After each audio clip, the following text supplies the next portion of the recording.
Let's start talking about linear momentum. This is something I know you have worked with before in high school.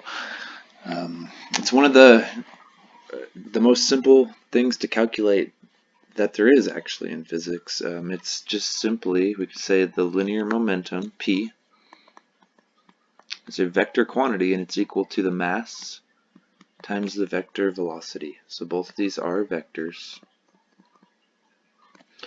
And basically, if some mass has a velocity, then it's also going to have a momentum in that same direction equal to the mass times the velocity.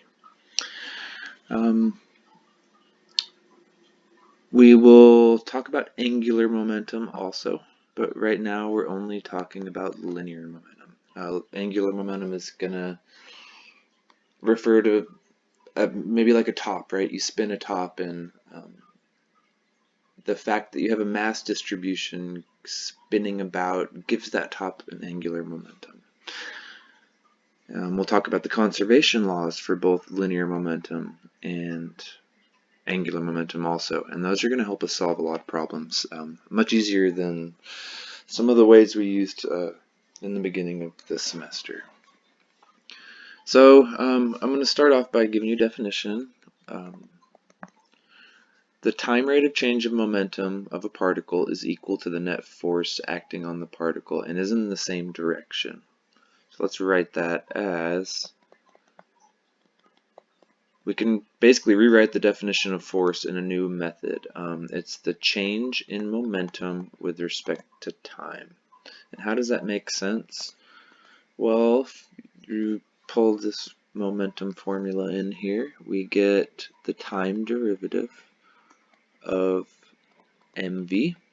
And for now, mass is going to be constant. It doesn't have to be. We'll talk about rocket problems where it is completely full of fuel to start with, and as it shoots fuel out the back at some velocity, it gets lighter and lighter and lighter and less fuel. So the force or the thrust pushing backwards is going to, the reaction force is going to propel us more efficiently as the rocket gets lighter and lighter. Our acceleration is going to keep increasing as the rocket gets lighter and lighter. So the mass does not have to be constant, but for right now, we're only going to consider cases where there's no mass entering or leaving this system. So if we take this time derivative, mass can come out. It is a constant, and we get dv dt. You might recognize that as acceleration. And we can say that dp dt is then the same thing as mass times acceleration. These are both equal to the net force. So that's a set of formulas that might help you with solving a problem. Let's extend this to a system. Let's say our capital P represents the system's momentum. And momentum adds, it's a vector, so we can just say momentum 1 plus momentum 2 plus momentum 3 plus dot dot dot plus momentum n. And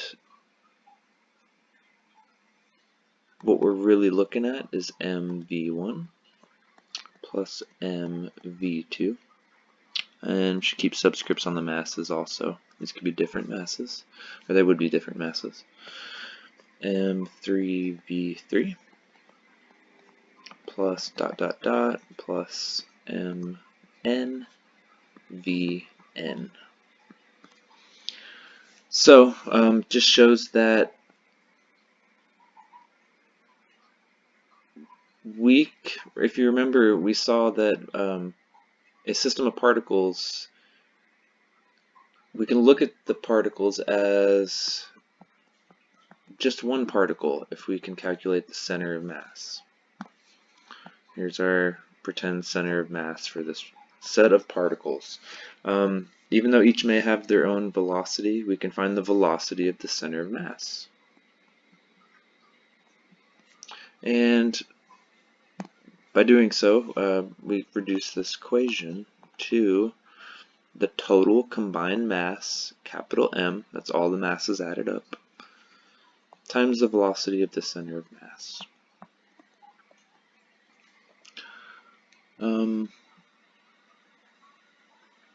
Basically, the linear momentum of a system of particles is equal to the product of the total mass, capital M. So, momentum of a system is equal to the product of all the masses, and they call that a capital M, multiplied by the velocity of the center of mass.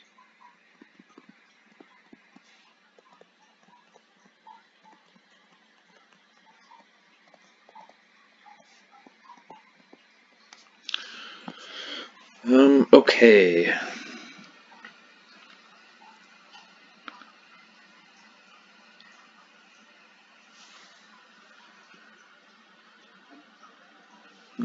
Just looking at my notes real quick.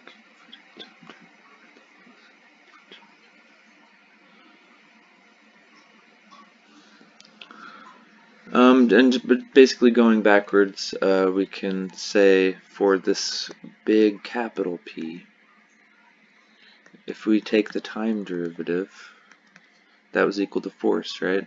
That's going to equal the constant total mass, right here, times dV for the center of mass over dt. And this is the acceleration of the center of mass. And then we multiply that by our capital M, the combined mass. So what do we get? We get that the net force results in a change in momentum of the system with respect to time. So we just kind of did a roundabout. We're going to use this for things like collisions. We'll also use it when forces are applied for a certain amount of time.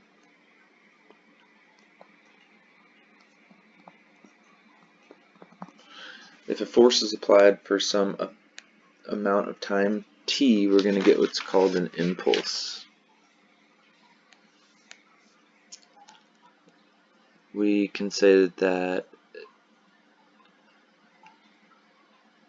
if the force as a function of time is equal to that dp dt. We're just talking about one particle for right now, maybe a single collision.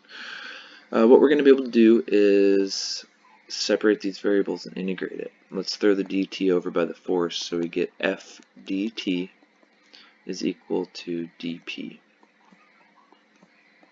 And we can integrate this.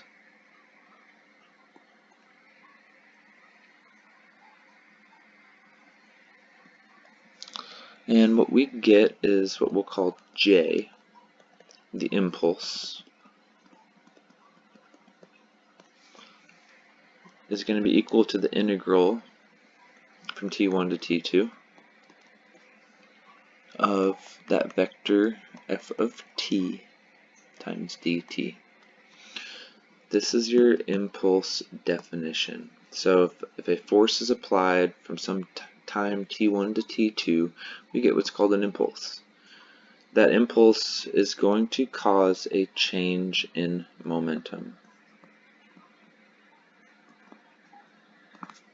Okay, what does that mean? If we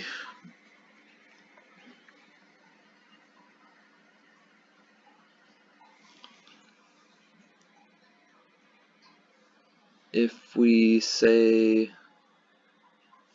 our change in momentum is going to be equal to some impulse, then that means the impulse is going to cause us to have a final momentum and some initial momentum, right? I swapped them around. And then we can define each momentum as m1 or m final v final minus m initial v initial. This is our change in momentum. When we apply an impulse, we're going to get a change in momentum. So what we can do is bring this down here and say that our impulse, or the integral from t1 to t2 of our function of time with respect to time, is going to give us a change in momentum, some m final v final minus m initial v initial.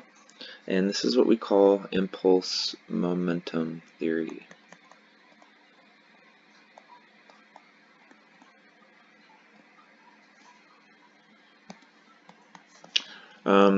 Very important formula right there. The fact that an impulse causes a change in momentum. Okay, when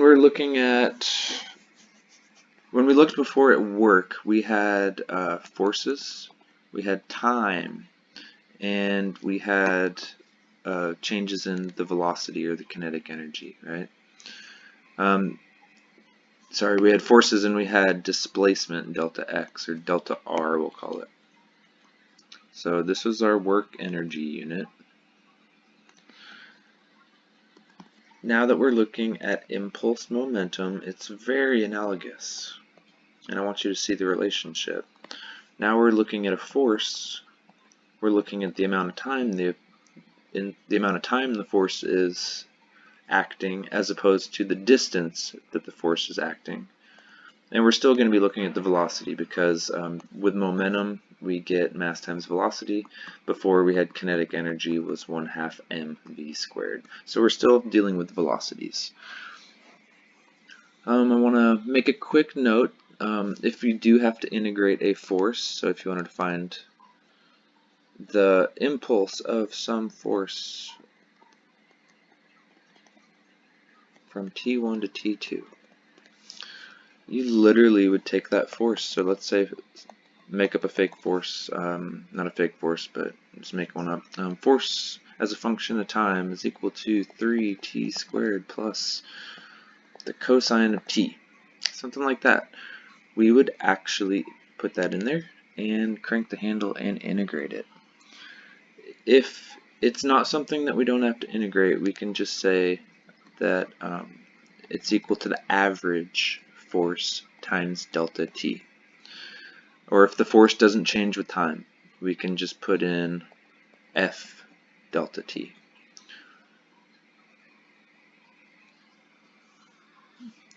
Let's look at what happens graphically though real quick.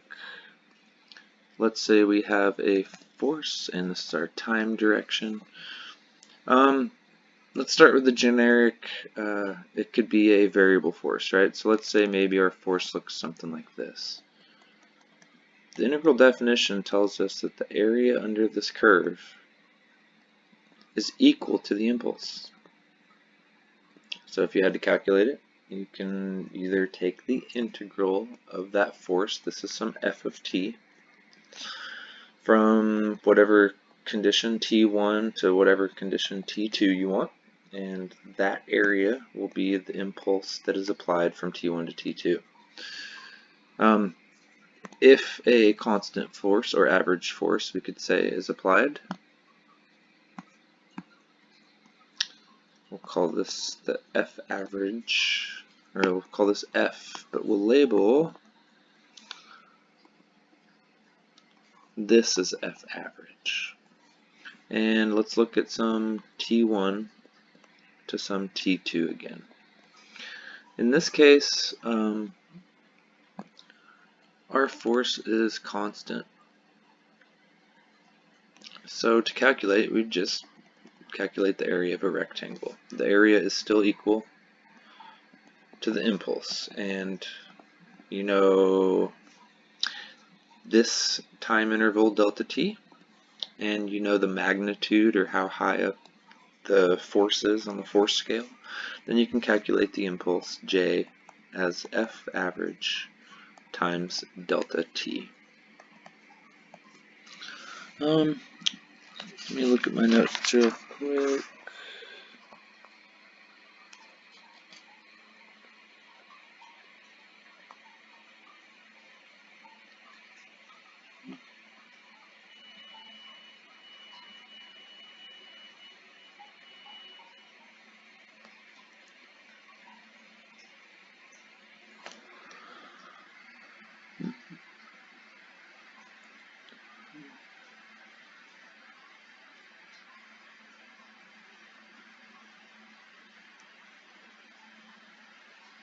So I'm just looking at a scenario. We can use this for, what if we had a mass and it's some target and we're hitting it with a bunch of BBs or something. All of these have their own velocity, and each one is going to hit it with its own mass and its own velocity, so each one has its own momentum. We can represent all those particles and sum them up, and each one is going to contribute to the impulse. Each one is going to cause an impulse, and we can sum up all of those momentums, and they will be equal to our impulse that is applied. What we get is, in this case, we can say the impulse J is equal, we need a minus sign, and then the number of particles, so this is our n, times the change in momentum for each one, assuming that they're all the same. This lets us calculate the average force if you were asked, as J over delta T. That's just rearranging our impulse definition. J is equal to F average delta T. If I rearrange this by dividing by T, I will get this. Substituting in for J right here, I will get a minus N delta P over delta T. And we can expand it one bit further to get a minus N over delta T times M delta V, or this is our change in momentum right there. This gives us F average in terms of N over T.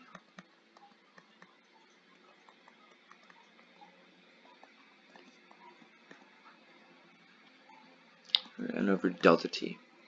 The rate at which the projectiles are hitting the target. So it could be like a machine gun or something. All the bullets weigh the same. They're all coming out with similar velocity. We can model it like this.